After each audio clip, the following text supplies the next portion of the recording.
les 5 choses qui font tomber les élus de Dieu dans toutes les églises. Alléluia chez vous, que la paix du Seigneur soit avec tous. Aujourd'hui, nous allons parler de 5 choses qui font tomber les hommes de Dieu. Quelles sont ces 5 choses? Nous allons les citer, nous allons les voir au fur et à mesure. Nous allons étudier un par jour, afin de bien faire passer le message. Aujourd'hui, la première chose qui est à la tête, qui est une âme puissante du diable, après tant d'études, nous avons fini par découvrir que le diable use toujours de cette âme-là pour faire tomber les élus de Dieu. Nous parlons de l'impudicité. Tout homme de Dieu se fait tenter par cette âme. Parce que le diable lui-même est dès le commencement impudique. Il a été impudique. Quand la Bible parle d'impudicité, il y a 2 impudicités dont la Bible parle. Premièrement, Dieu parle, selon l'Ézéchiel et Jérémie, de l'impudicité qui parle de la fornication avec d'autres dieux. Mais il y a aussi l'impudicité qui parle de la débauche, de la dissolution. Selon Paul, il décrit plus cela dans ses enseignements parce qu'il a vu beaucoup de choses dans son ministère. Alors, on parle de l'impudicité, donc du manque de pudeur dans la parole, n'est-ce pas? Et l'évangile, les épîtres de Paul soulignent beaucoup l'impudicité. Il parle même des œuvres de la chair qui parlent de l'impudicité. Nous allons tout de suite dans 1 Thessaloniciens, le chapitre 4, pour lire à partir du verset 3. Ce que Dieu veut, c'est votre sanctification. C'est que vous vous absteniez de l'impudicité. Verset 4, c'est que chacun de vous sache posséder son corps dans la sainteté et l'honnêteté. Que chacun de vous sache posséder son corps. Là, nous comprenons déjà de quelle impudicité on est en train de parler. De la fornication, d'aller de femme à femme, d'homme à homme. Voilà ce qui arrive souvent aux hommes de Dieu dans les églises lorsqu'on choisit, je ne parle pas de l'église célestielle, mais dans toutes les églises du monde. L'impudicité, elle est là aujourd'hui, partout. Le diable fait que tous les hommes de Dieu finissent par se prostituer. La majorité, 99%, 99,99% des hommes de Dieu tombent dans cela. Il met la femme devant eux, qui les fait tomber. Aujourd'hui, le diable n'agit pas seulement comme ça. Il y a quelque temps, découvert encore une autre âme du diable, toujours avec l'impudicité. Qu'est-ce qu'il fait? Il met des visions impudiques. Il donne des visions impudiques. Et les gens peuvent être là, ils commencent à avoir des visions. Ils donnent envie d'aller vers les hommes, d'aller vers les femmes. Voilà, et ils commencent à donner ça. Et c'est pourquoi Paul demande dans 1 Corinthiens chapitre 7, verset 2, que chacun est sa femme, chaque homme est sa femme et que chaque femme est son mari, afin d'éviter l'impudicité. Parce que oui, ça arrive et que le diable tente et le corps de la femme appartient à son mari et le corps du mari appartient à sa femme. Il faut qu'on marche comme ça pour éviter l'impudicité, chacun, pour ne pas nous livrer à l'impudicité et que les envies ne poussent pas les gens à faire des choses impudiques. Nous allons, j'ai dit en Corinthiens 7, le verset 2. Toutefois, pour éviter l'impudicité, que chacun ait sa femme et que chaque femme ait son mari. Pour éviter l'impudicité. Paul aurait préféré que tout le monde soit comme lui, mais il ne peut pas l'exiger, il l'a dit lui-même. Donc, il conseille que chaque homme ait une femme. Parce que lorsque c'est plus d'une femme, alors l'impudicité vient. Vous tombez dans le piège. Et il y a des hommes de Dieu qui refusent de se marier. C'est vrai que parfois, Dieu, lorsqu'il appelle des gens, il veut la sanctification, il les empêche de se marier. C'est rare, ce n'est pas tout le monde. Lorsque Dieu vous donne une telle condition, il vous met dans toutes les conditions pour respecter cela. Il vous aide. Mais après, le diable vous tente et c'est beaucoup risqué lorsque vous ne devez pas vous marier pour faire l'œuvre de Dieu. C'est beaucoup risqué parce que vous êtes tenté par le diable. Il y a des gens qui souffrent de l'impudicité. J'ai conseillé, j'ai dit, il faut prier et demander un mari ou une femme. Parce que c'est parce que le diable sait que vous êtes sans mari ou sans femme qu'il vous tente. Oui, lorsque il sait, le diable nous tente toujours avec nos manques, ce dont nous avons besoin, un peu comme il a fait à Jésus-Christ. Lorsque Jésus est resté sur la montagne pendant 40 jours qu'il a jeûné, le diable savait ce qui manquait à Jésus, c'était la nourriture. Il lui a dit, prends ces pierres et transforme en pain. Mais Jésus a refusé de lui obéir. Nous devons refuser d'obéir à Satan. Lorsque oui, nous nous abstenons, l'abstinence c'est bien. Mais lorsqu'on n'en peut plus, Paul, dans 1 Corinthiens 7, il explique bien. Je ne vais pas faire cette étude aujourd'hui, mais vous pouvez lire vous-même. Lorsque vous vous abstenez, souvent vient la tentation. Lorsque nous voulons prier, oui, nous nous éloignons de nos bien-aimés pour prier. Mais ce n'est pas pour en faire une habitude, pour abandonner nos maris ou nos femmes en disant que nous prions. Si elles en manquent trop, il y aura la tentation. Les hommes seront tentés et les femmes seront tentées. Je ne donne d'excuses à personne, que personne ne profite de mon enseignement aujourd'hui pour se donner des excuses, pour excuser sa débauche, son impudicité. Faites l'effort. Pour ce qui concerne les choses dont vous m'aviez écrit, je pense qu'il est bon pour l'homme de ne point toucher de femme. Paul dit qu'il est bon de ne point toucher de femme parce que lui, il ne touchait pas. Il avait un enfant. Paul était marié entre-temps, mais bon, à cause du ministère, il a dû laisser, comme Jésus a dit, pour le royaume des cieux, certains deviennent eunuques. Donc, ils deviennent eunuques pour aller au royaume de Dieu. Donc, ils abandonnent la femme. Mais aucune loi n'exige qu'on soit des eunuques, qu'on soit sans femme pour servir Dieu. Si Dieu vous donne un mari ou une femme, il vous rendra fort. Si Dieu veut que vous vous mariez, il vous donnera toute la force dont vous avez besoin. Si Dieu veut que vous n'ayez pas de mari, il vous donnera aussi la force de vaincre la tentation qui viendra devant vous. Paul dit, toutefois, pour éviter l'impudicité, que chaque homme ait sa femme et que chaque femme ait son mari, c'est important. Que le mari rende à sa femme ce qu'il lui doit et que la femme agisse de même envers son mari. La femme n'a pas autorité sur son propre corps, mais c'est le mari. Et pareillement, le mari n'a pas autorité sur son propre corps, mais c'est la femme. Donc, nos corps ne nous appartiennent pas. Lorsque nous sommes mariés, notre corps appartient à notre époux. Les hommes aiment tellement cette partie-là. Bien. Donc, voilà. Ton corps aussi appartient à ta femme. Paul n'a pas dit à vos femmes, il a dit à ta femme. Donc, une femme pour chaque homme. Vous évitez l'impudicité ainsi, vous évitez les problèmes de tomber dans votre ministère. Ce qui n'est pas le cas dans l'église du christianisme céleste. On se marie à 5 femmes, on cherche d'autres encore sur la paroisse. Et voilà, on finit par tomber dans le piège de Satan. Parce que cette chose, c'est de l'impudicité et vraiment, ça nous fait tomber. Et on ne peut jamais servir Dieu avec autant de femmes. C'est impossible pour vous. On me donnera l'exemple d'Oshofa. Continuez pas à donner d'exemple. Oshofa, il est là où il est aujourd'hui, il a servi son Dieu. Vous êtes où aujourd'hui avec toutes ces femmes que vous ramassez sur vos coups, ces serpents que vous mariez? Ne vous comparez jamais à un homme de Dieu. Vous n'avez pas les mêmes dons, vous n'avez pas les mêmes esprits, vous n'avez pas les mêmes forces. Dieu donne à chacun selon ce qu'il peut contenir.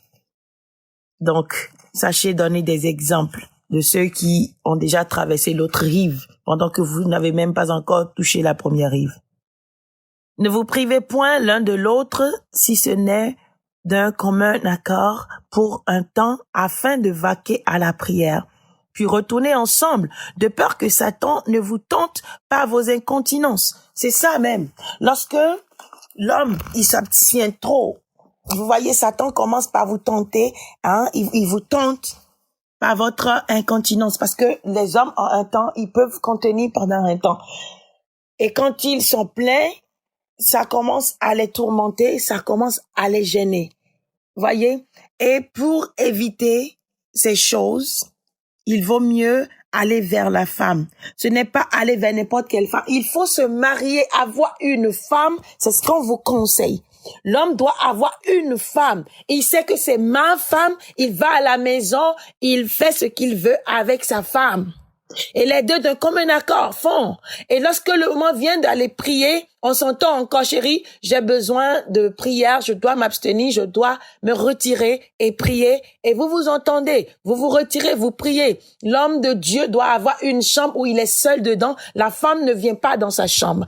Pour que le jour où le diable va donner la pomme à la femme, qu'elle ne vienne pas vers toi pour dire mangeons. Vous comprenez? Vous avez votre chambre, elle a sa chambre aussi.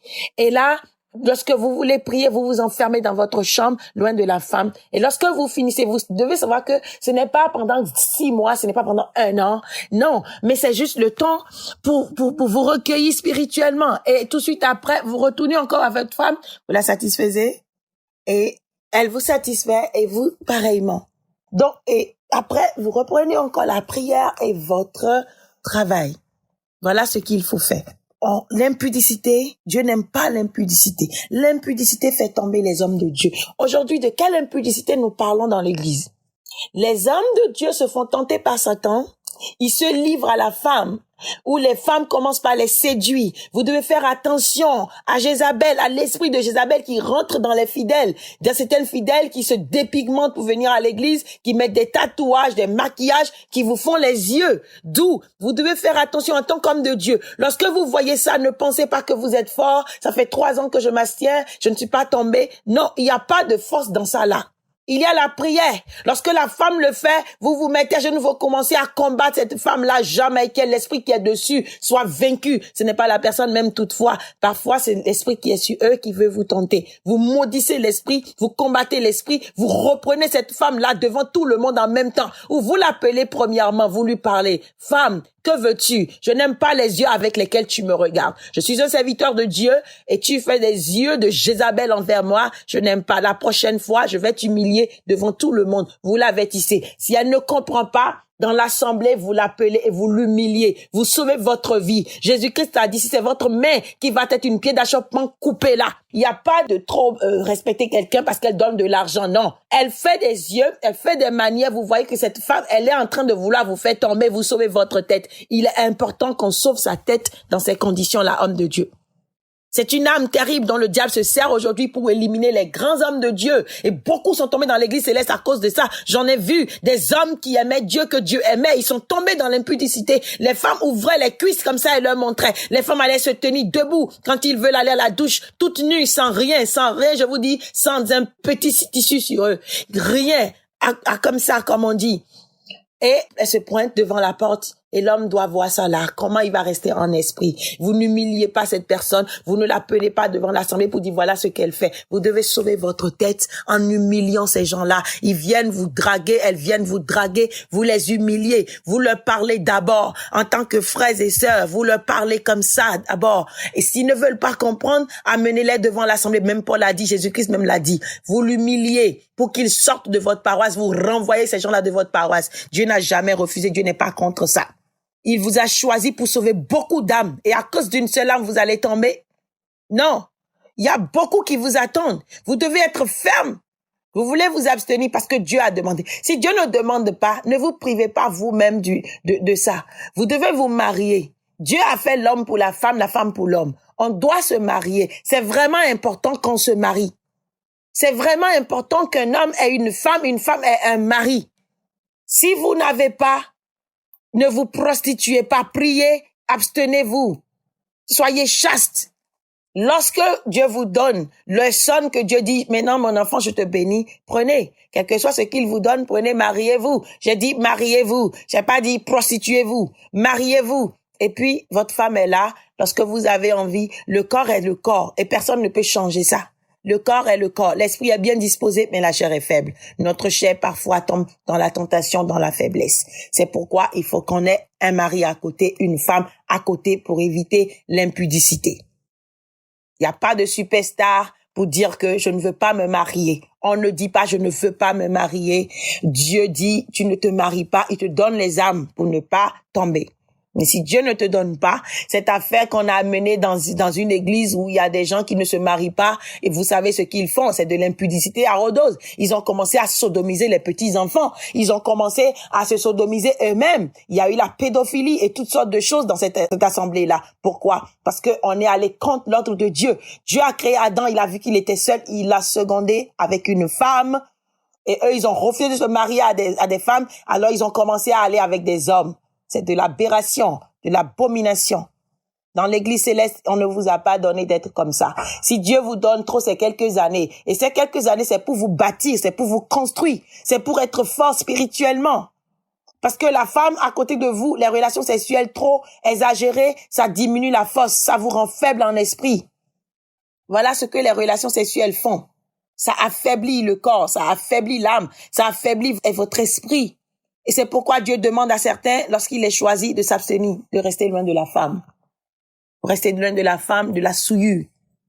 Et vous construisez votre vie dans le Seigneur, vous avez une relation avec Dieu, il peut s'approcher de vous. Parce que l'impudicité, ça éloigne les anges, ça éloigne Dieu.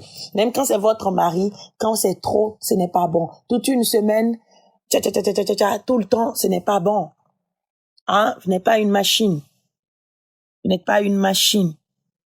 Que celui qui a des oreilles entende et comprenne. Il est important que chaque homme ait sa femme. Ne vous privez point l'un de l'autre, si ce n'est d'un commun accord pour un temps, afin de vaquer à la prière, puis retourner ensemble, de peur que Satan ne vous tente par votre incontinence. Parce que lorsque vous ne pouvez plus vous contenir, vous allez vouloir, vous allez désirer, vous allez vouloir, vous allez tomber dans la tentation. Lorsque vous ne pouvez plus contenir. Parce qu'il y a un temps pour qu'on contienne. Il y a vraiment un temps.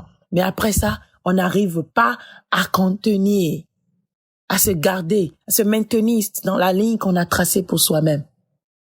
Je dis cela par condescendance. Je n'en fais pas un ordre. Je voudrais que tous les hommes fussent comme moi. Mais chacun tient de Dieu un don particulier, l'un d'une manière, l'autre d'une autre. Paul voudrait que tout le monde soit comme lui. C'est-à-dire, n'ayant pas de femme et puis partant comme ça dans son ministère, se livrant à Dieu pour toujours.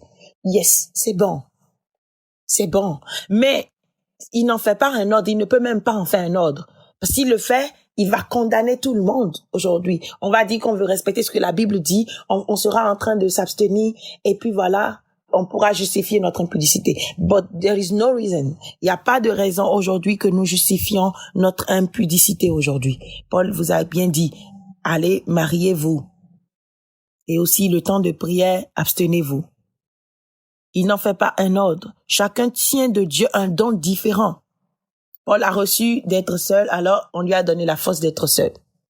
Si Dieu vous donne d'être seul, oui, vous serez seul. Regardez ce que le diable fait aujourd'hui. Tous les hommes de Dieu, ils abusent des femmes sur les paroisses aujourd'hui. On prend la femme comme on veut, on fait ce qu'on veut. Regardez dans les visionnaires, regardez dans la chorale. Vous voyez partout, il y a la puissance. Toutes ces branches-là sont impestées aujourd'hui de quoi? D'impudicité. Regardez les choristes aujourd'hui, ce sont des hommes impudiques. Les choristes, les visionnaires, impudiques. Les chargés, impudiques. C'est comme ça. C'est rare de voir un homme avec une seule femme aujourd'hui. Et là, en tout le monde, tous les hommes là se justifient avec Oshofa, qu'Oshofa avait beaucoup de femmes. Vous êtes Oshofa? Oshofa, il a vécu depuis 1900. Et vous, aujourd'hui, là, avant-hier, là aussi, vous voulez vivre comme ça, avoir beaucoup de femmes. Il vient d'une tradition même, Yoruba, où les gens se marient, mais il y a beaucoup de femmes.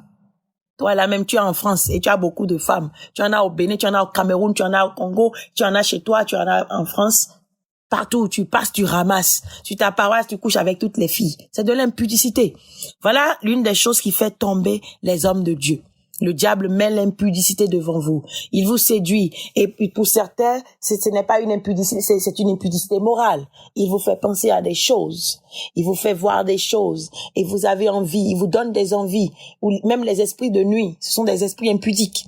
Ils viennent, ils vous donnent envie, et lorsque vous n'êtes pas comme ça, vous ne voulez pas, il vous fait voir des scènes impudiques dans vos rêves, et vous avez envie. Lorsque vous avez envie, lorsque vous commencez à sentir l'envie, ici, dans votre chair, lui, il monte sur vous en même temps, il se satisfait de vous. Et là, il injecte l'impudicité en vous comme ça. Et vous devenez impudique. Ce sont des choses que l'Éternel nous a fait voir récemment. Alors, voilà ce qui fait tomber les hommes de Dieu, les esprits d'impudicité. L'une des choses qui fait tomber les hommes de Dieu, c'est l'impudicité, se livrer à l'impudicité. Les femmes le font. Lorsque Dieu choisit quelqu'un, le diable met l'impudicité devant elle, devant lui, et puis il tombe. Colossiens 3 nous dit quelque chose. Faites donc mourir les membres qui sont sur la terre, l'impudicité, l'impureté, les passions, les mauvais désirs et la cupidité, qui est une idolâtrie. Paul parle de l'impudicité, de l'impureté, les passions, les mauvais désirs. Vous êtes là, vous n'êtes pas marié, comment vous pouvez avoir envie d'un homme? Ce n'est pas possible, c'est de l'impudicité. Vous devez prier contre cela. La prière aide dans ces conditions. Lorsque vous sentez ces envies, lorsque vous sentez que le diable veut vous tenter avec le corps, avec les mauvais désirs, avec l'impudicité, Paul a dit, faites mourir les membres qui sont sur la terre. Vous devez tout faire pour faire mourir votre corps. Et là, vous ne ressentez plus d'envie. Lorsque Dieu vous choisit, voilà les prières que vous faites. Vous demandez à Dieu de faire tuer votre corps, que votre corps ne vive plus. Que vous ne ressentiez plus des choses, que votre corps n'ait pas de désir, surtout les hommes, parce qu'ils n'ont pas reçu cette éducation dès la base. Les femmes en reçoivent, donc c'est beaucoup plus facile pour elles. Mais les hommes, non, on leur a appris déjà à être trop indépendants, trop libres dès l'enfance, et puis ils peuvent se permettre ce qu'ils veulent. On ne les contrôle pas dans l'éducation. C'est rare de voir des familles qui contrôlent les hommes. Dans certaines, non, on investit tout sur la femme, tout son temps sur la femme, on laisse les hommes. Et là, demain, ils deviennent un homme de Dieu, c'est impossible. La femme, c'est se tenir. La femme, c'est se contenir. Mais les hommes, non. Vous devez tuer le membre, vous devez prier. Seigneur, je te donne mon corps, tue mon corps, que mon esprit vive, tue mon corps, que mon esprit vive. Jésus a dit, l'esprit est bien disposé, mais la chair est faible. Notre chair est faible, c'est pourquoi vous devez faire tuer vos membres. Les membres qui peuvent ressentir des envies. J'ai envie d'aller vers un homme aujourd'hui, j'ai envie d'aller vers une femme aujourd'hui. Ces envies, vous tuez ces choses dans votre corps. Par la prière, vous pouvez le faire. Et lorsque vous avez des envies, vous savez que vous n'êtes pas marié, c'est de la fornication. Vous savez que vous n'êtes pas marié, ça sera de l'impureté, de la débauche. Vous devez vous refuser cela. Non, je ne suis pas marié. Lorsque vous ne pouvez pas vous contenir, vous vous mariez. C'est ce que Paul a dit dans 1 Corinthiens 7. Lorsque quelqu'un sait qu'il ne peut pas se contenir, il se marie. Il ne se prostitue pas. Il ne va pas vers une femme. Il se marie. Lorsque vous êtes un homme de Dieu et que vous êtes contenu pendant longtemps, vous sentez que non, je n'en peux plus, mon corps a commencé à réclamer des choses. Vous commencez à prier Dieu. Seigneur, donne-moi une femme. Seigneur, donne-moi un homme. Seigneur, donne-moi un mari. Et vous vous mariez. C'est très important pour vous. C'est très important pour vous. Paul vous demande de tuer les membres qui sont sur cette terre-là. La chair, l'impudicité, l'impureté, et les passions, les mauvais désirs. Vous devez tuer ces choses-là pour que votre corps, pour que votre esprit vive et qu'il puisse travailler, pour que vous puissiez être en esprit et travailler. Ce n'est pas difficile. Ce qui est, c'est lorsque vous faites les tout-puissants que vous pouvez résister, que vous tombez. Faut jamais, surtout les hommes, je vous conseille une chose aujourd'hui. Ne pensez pas que vous êtes fort devant une femme, je vous en prie. Le lion n'est pas à craindre, le serpent n'est pas à craindre, l'ours n'est pas à craindre, mais la femme, elle est à craindre. C'est l'animal le plus dangereux. La femme est l'animal le plus dangereux. Vous devez fuir la femme. Ne résistez jamais devant une femme. Avouez-vous vaincu, dites non, je ne peux pas me battre, et fuyez. Fuyez. Ne soyez pas fort devant la femme. Fuyez la femme plutôt. Acceptez que vous êtes faible. Fuyez, dites seulement, je ne veux pas me battre, je sais que je ne peux pas. Parce que vous ne pouvez pas. Souvenez-vous de Jézabel. C'est elle qui a fait tomber Akab. Avouez-vous vaincu. Ne rentrez jamais en conflit avec une femme. Ne vous battez jamais avec la femme. Avouez-vous vaincu seulement et partez. Lorsque vous voyez le diable devant vous, Une femme qui est venue vous tenter, ne dites pas non, je vais lui résister. Prenez votre sac et fuyez, laissez-lui votre maison. Partez et prenez le téléphone après. Tu es où? Si elle dit je suis partie, vous revenez chez vous. Vous envoyez quelqu'un vérifier si elle est partie. Mais ne restez pas là pour dire que vous voulez, non, que même si elle rentre dans la séduction, elle vous séduit, vous ne pouvez pas. La femme, vous ne pouvez pas, homme. Ne cherchez même pas à discuter avec la femme sur ça. Vous ne pouvez pas.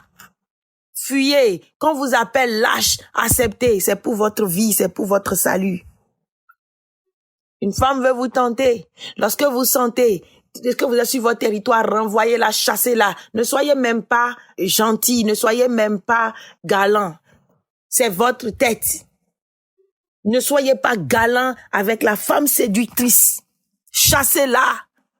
Soyez rigoureux avec les femmes séductrices. Ce sont des démons. Vous n'avez pas de pouvoir contre elles. Je suis une femme et je vous parle, chers hommes.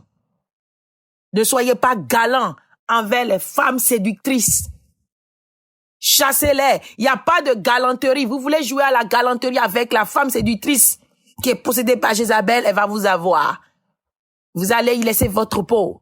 Vous rentrez en elle, c'est fini. Pourquoi l'impudicité fait tomber les hommes? Lorsqu'une femme vient te tenter comme soit toi un chargé, toi un homme de Dieu, un visionnaire, elle ne vient pas seule, elle vient avec Jézabel. Jézabel est en elle et lorsque tu t'approches d'elle, lorsque tu as de relations avec elle, le serpent rentre en toi et c'est ce serpent qui va te faire tomber plus tard.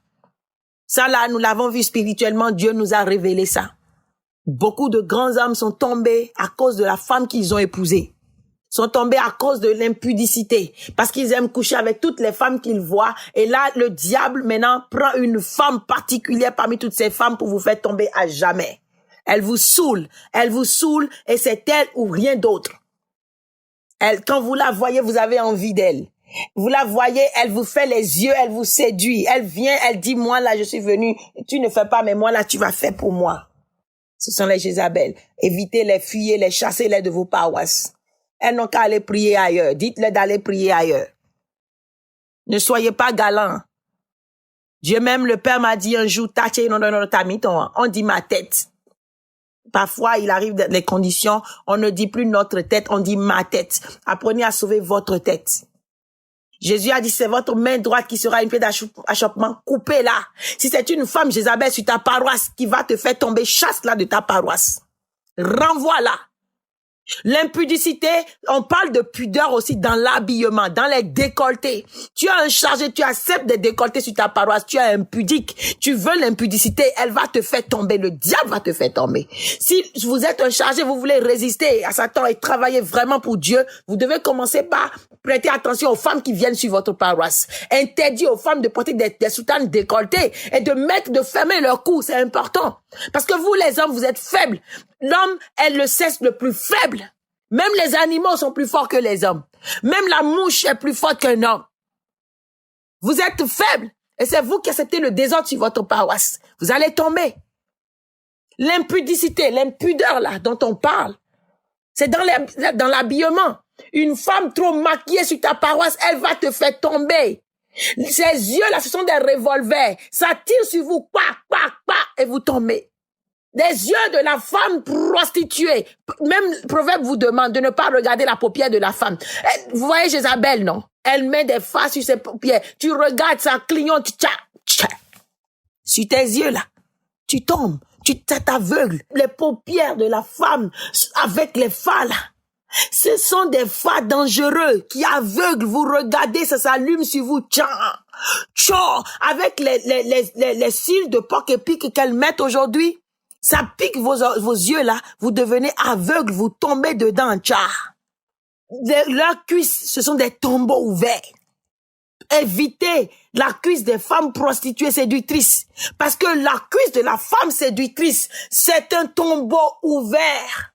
Vous rentrez dedans, vous vous enterrez là pour toujours, à ne jamais se réveiller. Vous ne vous réveillez plus jamais. Je vous parle. Parce que Dieu m'a permis de voir ces choses. Et je vous le dis, hommes, méfiez-vous des femmes séductrices. Ce sont des tombeaux. Leurs cuisses sont des tombeaux. Ce ne sont pas des tombeaux dans lesquels vous rentrez, vous sortez. Tous les hommes qui sont rentrés dans ces tombeaux, ils se sont enterrés là. pour toujours. Ils peuvent quitter ce tombeau pour aller dans un autre tombeau, mais ils ne pourront plus jamais revenir à la vie. Ils ne reviennent jamais. Que la paix du Seigneur soit avec vous et que l'Éternel combatte l'impudicité dans l'Église céleste. Et ce que chaque homme de Dieu doit faire dans ses prières, c'est de maudire l'impudicité, de prier contre l'impudicité. L'esprit de l'impudicité sur vos paroisses, vous devez combattre. Dans vos prières, vous devez combattre l'impudicité, même si vous savez que vous n'êtes pas impudique. Priez contre. C'est pour les autres jours à venir. Que Dieu vous bénisse. À bon entendeur. Alléluia. Nous allons demain voir la deuxième âme qui fait tomber les élus de Dieu. Restez câblés et suivez les 5 choses qui font tomber les élus de Dieu dans l'Église. Nous en parlons. Si c'est un de mon retour à la source.